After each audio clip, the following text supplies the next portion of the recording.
Let's talk about control. Not in some distant dystopian future, but right here, right now. We're going to dissect an architecture of control, a system so deeply woven into our daily lives, it's become almost invisible. So let's begin to see it. Aldous Huxley wrote this nearly a century ago.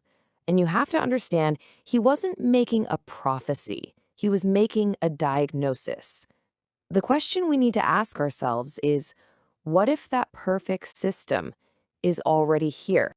Now, let's be perfectly clear. This isn't about secret meetings in shadowy rooms. This is about a structure, a design, one that's been built over decades, based on a deep understanding of psychology and economics. It doesn't work by force, not at all. It works by creating an environment where simply obeying is the most logical, the most comfortable, the easiest path to take. So let's peel back the first layer of this architecture. This is the one you live in every single day, and because it's the most subtle, it is, perhaps, the most powerful. You know this cycle intimately, don't you? Rise, work, sleep, repeat. But this isn't just a schedule. It's a strategic drain on your energy. This constant loop creates something psychologists call decision fatigue. It literally empties the fuel tank your brain needs to think critically. And when the tank is empty, your mind defaults to its automatic, intuitive, and highly suggestible setting. An exhausted mind doesn't ask hard questions. It just seeks the path of least resistance. And where does that path of least resistance lead? Well, it leads right here, into our screens.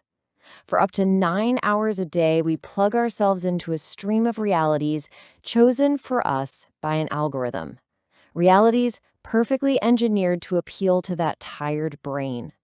They offer us ready-made opinions and prepackaged emotions because, let's face it, it is so much easier to consume than it is to think. This isn't just entertainment.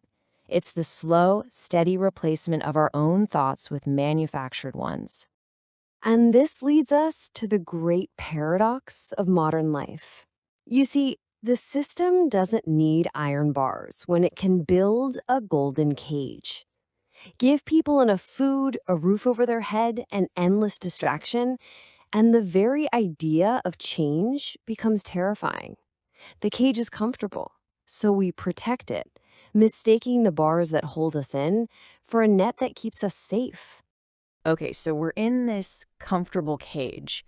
How is it locked? It's not with a key, it's locked with a ledger. 60%. Just let that number sink in. In most developed nations, over 60% of the population has less than 2 months of savings. This is not just a statistic. It is a primary tool of paralysis. Because when losing your job means total catastrophe, speaking out, rocking the boat, well, that becomes a luxury you simply cannot afford. And this is the truly brilliant part of the design. The whole cycle is presented to you as a series of free choices. An ad sparks a desire, your desire. Credit is offered as the solution, your solution. And just like that, you voluntarily change yourself to the need for stability. And that stability demands your loyalty, your passivity. It's a self-locking mechanism. And this is where we get to the core of it. Consumerism isn't just an economic model, it's an ideology. It's a system that teaches you that your value as a person is measured by what you own. And once a system can control what you want, it doesn't have to worry nearly as much about controlling what you do. So we've seen the routine and the financial pressure, but how does this system get inside our heads? Let's look at the psychological software it's running on, grounded in some of the most famous and unsettling experiments in history. 75%. In Solomon Ash's famous conformity experiments, that's the percentage of people who knowingly gave a wrong answer at least once, simply to avoid standing out from the group. Think about that.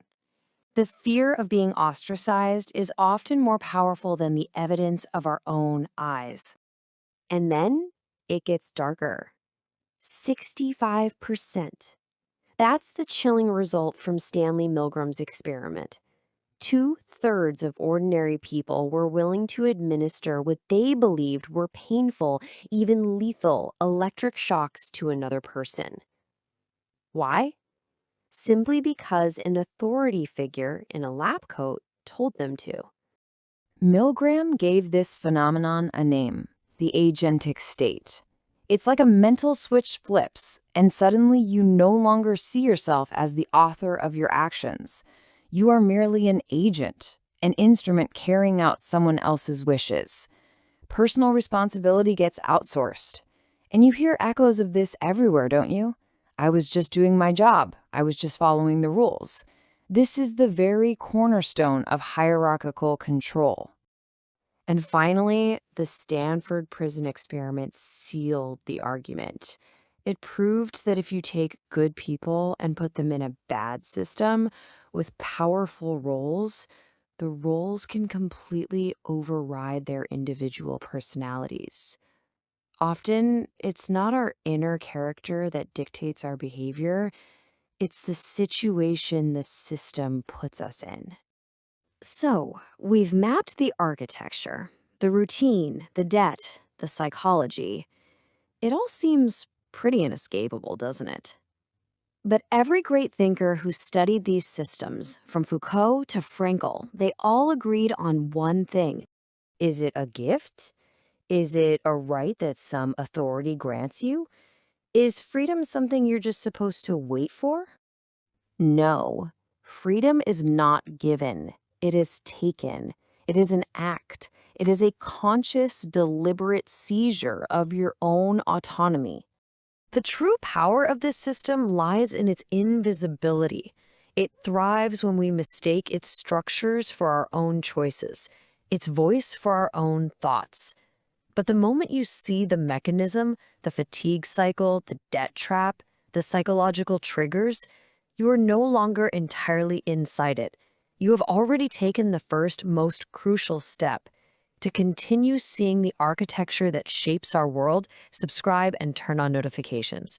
It's the first move toward autonomous thinking. Stay conscious.